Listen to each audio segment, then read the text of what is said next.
Babaeng kahawig ni Mayor Alice Go na mataan sa It's Showtime, mga madlang people nagkagulo. Laman ng mga usap-usapan ngayon sa ilang mga social media platforms ang isang babae na nakakuha ng atensyon ng It's Showtime host na si Vice Ganda sa kamakailang episode ng It's Showtime nitong May 23, 2024. Sa nasabing episode, kausap ni Vice Ganda ang kanyang mga co-host at contestants ng Karaw Kids, nang mapansin niya ang isang babaeng kahawig ni Bamban, Tarlac Mayor Alice Go.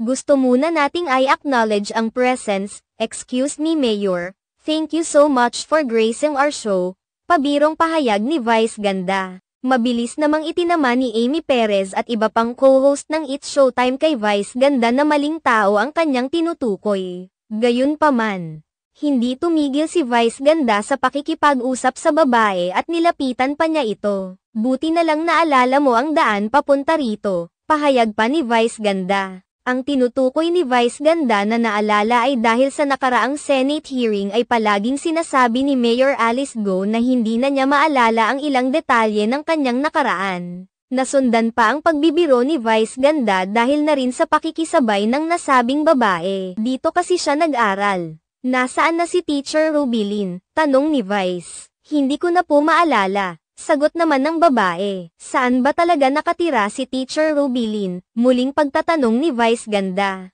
Your Honor, hindi ko na po maalala. Pabirong sagot ng babae. Naging good vibes naman ito sa mga madlang people dahil talagang kuhang-kuha ng babae na napag-alamang isa sa mga staff ng Showtime ang mukha ni Mayor Alice Go na kasalukuyang nahaharap sa investigation dahil sa hindi malinaw na pahayag nito patungkol sa pinagmulan ng kanyang yaman. Hindi rin ito maayos na nasasagot ang mga katanungan ng committee dahil nalimutan na nito ang ilang detalye ng kanyang nakaraan.